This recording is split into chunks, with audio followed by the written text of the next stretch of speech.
want to explore some of Japan's most breathtaking temples? How about meeting adorable bowing deer that are believed to be messengers of the gods? If you answered yes to any of these, then Nara should be at the top of your must-see list. Let me tell you why. It's a can't-miss experience. Stay with me until the end for the best travel tips on how to get there, including tips on how to take a special train to or from Nara, and some unforgettable places we visited and experiences that we will cherish forever. We will also share very important tips to ensure that your trip to Nara will be as smooth sailing as possible. Don't miss these.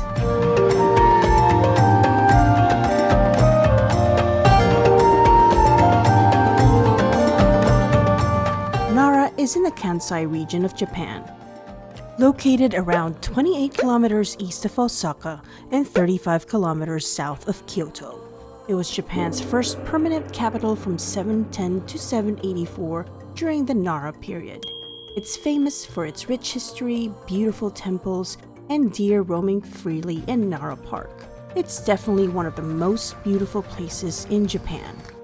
Nara is a walkable city with many of the top attractions close to each other, making it easy to explore on foot. The city is stunning year-round, with cherry blossoms in the spring, lush greenery in the summer, and vibrant autumn leaves.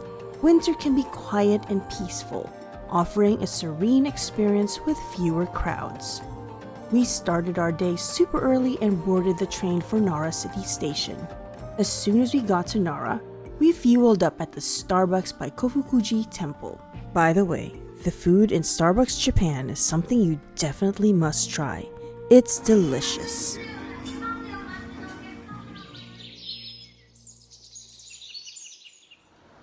Nara Deer Park is probably what Nara is most famous for, where you can see about 1,200 wild sika deer roaming around freely. These deer are considered sacred and are protected by law. Historically, they were believed to be sacred beings. The Nara deer here are super friendly. They often approach visitors to be fed or petted. You can even buy special crackers or shikasenbei in the Nara Park to feed them. These cost about 200 yen for a bundle of crackers, which goes to deer conservation efforts. They're really friendly, but they can be quite persistent, so be careful with your food. Nope. You're a cheeky little bugger, aren't you? Keep in mind that the deer might bow to you as a sign of respect before accepting the crackers. It's such a fun interaction to witness. However, it's important to remember that feeding them anything other than the designated crackers is strictly prohibited. Nara deer are usually pretty chill, but they can get grumpy if they feel threatened or hungry. So, it's best to be careful, or else you'll encounter one that's aggressive, including this one that kept biting me. Always follow the feeding rules to keep them happy and avoid any trouble. We found that you need to be firm with a more aggressive deer. Don't scream or run away. Just stay calm, stay in one place, and they'll calm down too. If you're out of food, just open your hands and show them that you don't have any. By the way, something funny happened here. While my son and I were busy feeding the deer, we heard Adrian cry out in pain. What happened to you? Smashed him. And guess what happened? I guess a buck got frustrated with him and decided to headbutt his crotch. Baby.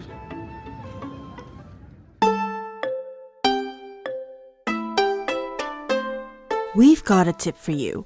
Skip feeding the Nara deer in the small park and near the entrance in the museum.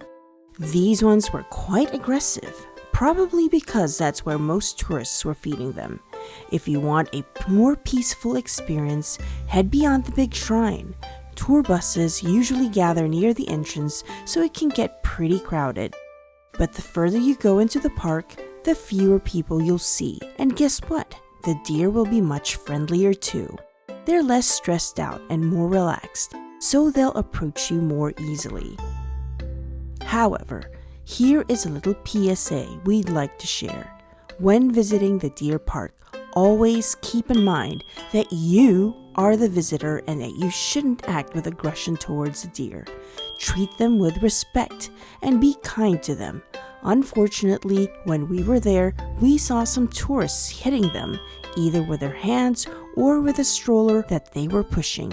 Please do not do this. If for any reason you dislike interacting with the deer, then the best thing for you to do would be to leave the park. Now, let me ask you, is feeding and interacting with a deer in Nara something you would be interested in doing? Let us know and also drop us a comment. We love hearing from you. We really appreciate you following our travels. If you haven't already, please give us a thumbs up or subscribe to our channel for more awesome content. We really do appreciate it.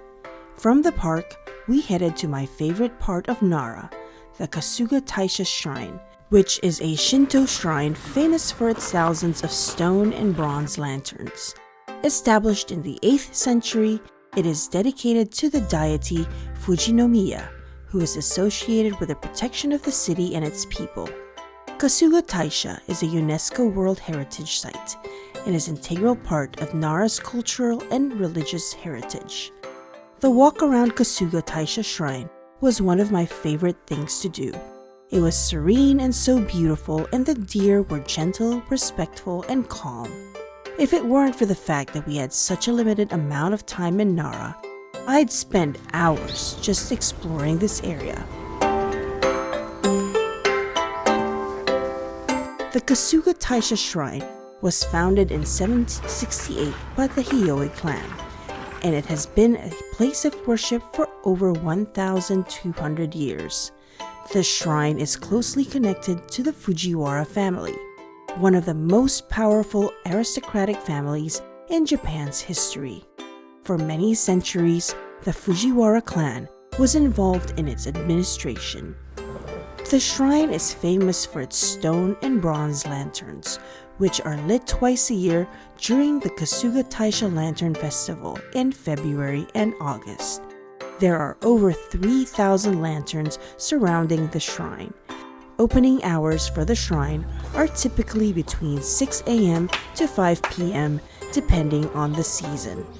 There is no entrance fee to visit the outer part of the shrine, but some areas, such as the Kasuga Taisha Museum, may require a fee.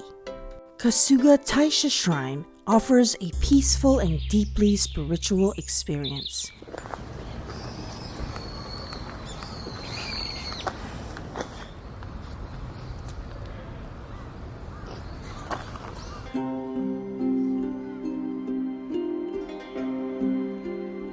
Nara also encompasses significant cultural landmarks, including Todai-ji Temple, which houses the renowned Great Buddha, the Daibutsu. Todai-ji Temple is a UNESCO World Heritage Site and one of Japan's most famous and historically significant temples. Before you reach the Daibutsuden, where the Great Buddha is housed, you will come across two great gates. The first one is Nandaimon, the Grand South Gate, and the temple's main gate.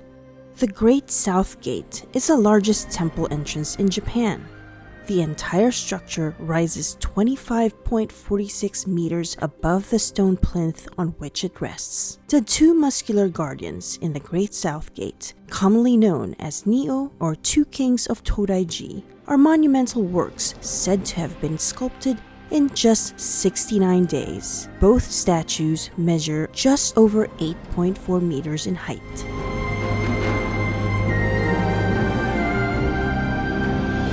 And prior to reaching the Great Buddha Hall is the Chumon, the Tower Gate.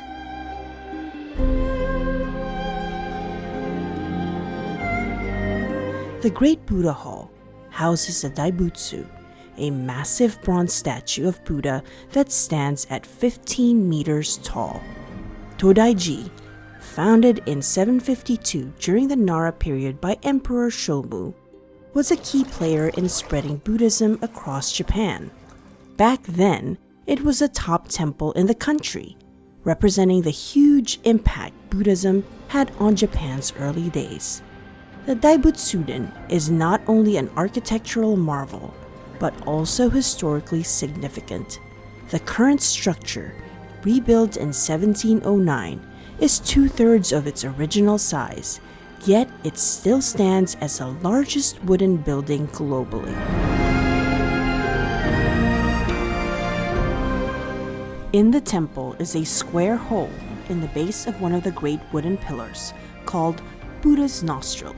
It is said that devoted Buddhists who can fit themselves through this hole will earn luck and enlightenment in their next life. I knew I was gonna get stuck, so I didn't even bother to try squeezing myself through the nostril. Opening hours for Todai-ji are typically between 7:30 to 5:30 p.m., though it may vary depending on seasons or special events. There is an entrance fee to enter the Daibutsu and other parts of the temple, though walking around the temple grounds in Nara Park is free.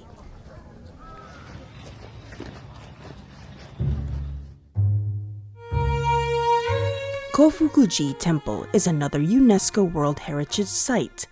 Originally built in 710 and once was one of the most powerful temples in Japan.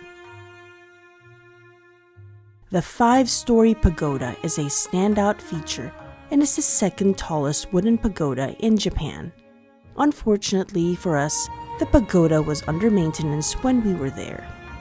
Kofukuji was founded by Kofuku in 669 AD. Opening hours for visiting Kofukuji Temple is typically between 9 a.m. to 5 p.m., but may vary by season or special events. Entrance to the grounds is free, but certain areas may require a small admission fee. Nara National Museum is home to important collections of Buddhist art and artifacts, showcasing the region's rich religious and cultural history. Unfortunately, it was closed on the day we were there.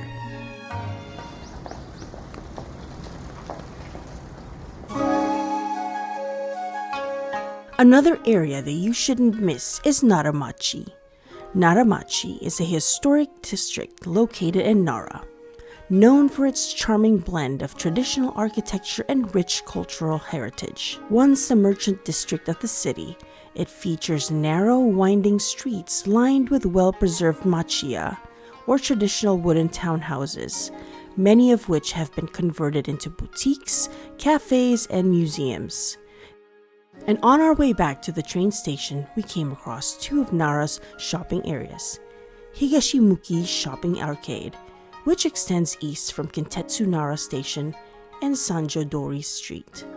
It is a pleasant place to stroll, browsing shops and stores selling souvenirs, arts and crafts, clothes, kimonos, as well as traditional Japanese sweets and ornaments.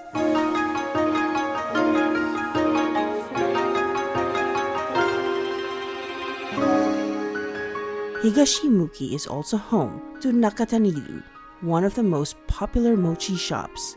Just look at the crowd.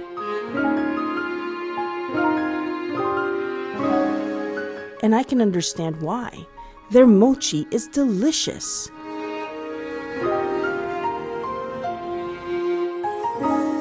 The other is Mochiidono Shopping Arcade, which lies to the south of Higashimuki Shopping Arcade.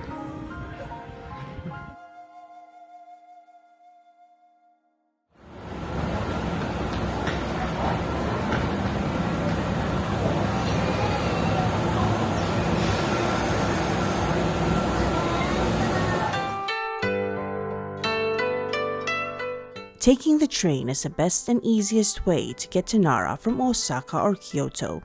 There are two railway companies that serve Nara: Kintetsu Railways and JR West. Just a heads up, the Japan Rail Pass isn't valid on Kintetsu trains.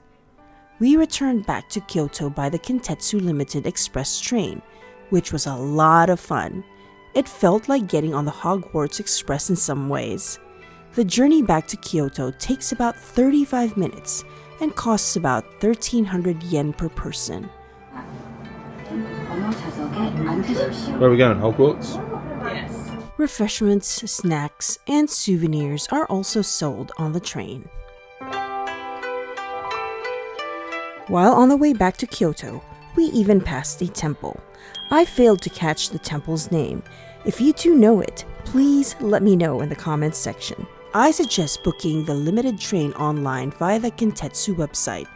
This will allow you to reserve your seats and will guarantee you a spot on the day of travel.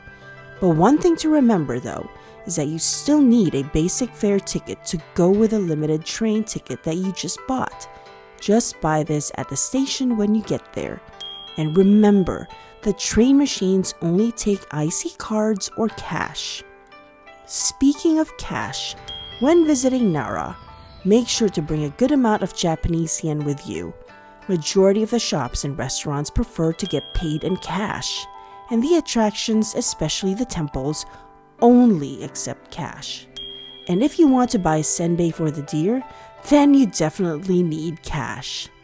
Nara Deer Park offers a peaceful and immersive experience with nature, combining culture, wildlife, and stunning landscapes. Whether you're visiting the temples or enjoying the seasonal beauty, it's a must-see destination in Japan. Thanks again for watching, and we hope you enjoyed our trip to Nara and our visit to the Deer Park. If you did, don't forget to give it a thumbs up and hit that subscribe button for more amazing content. And if you want to keep the adventure going, click here to watch the next video. I promise you won't want to miss it. Stay curious and keep exploring.